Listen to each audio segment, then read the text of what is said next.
This is Ryan Lippe, consumer educator with the Ohio Attorney General's office. Dave Yost is our Ohio Attorney General, and wanted to provide you some information about identity theft from the Federal Trade Commission, which is our federal partner when it comes to helping educate you and all Ohioans about the prevalence of identity theft and what you can do to try to make sure you don't fall victim to identity theft.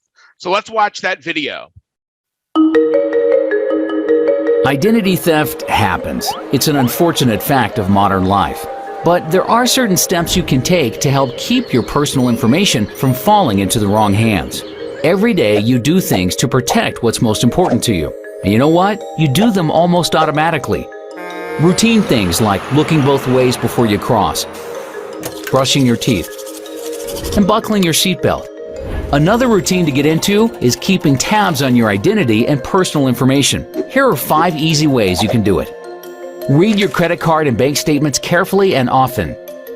Know your payment due dates. If a bill doesn't show up when you expect it, look into it.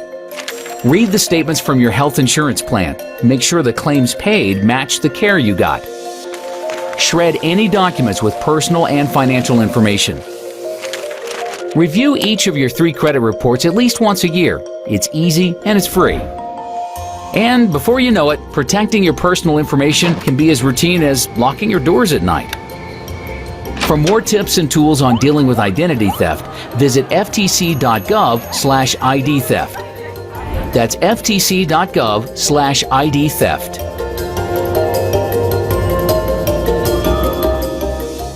Thank you very much. I just wanted to mention that our office, the Ohio Attorney General's office, does have resources for folks that have been victims of identity theft and need to rectify the effects of identity theft. Those are available at www.ohioprotects.org and at 1-800-282-0515. Again, I'm Ryan Lippe with the Ohio Attorney General's office. Thank you for watching.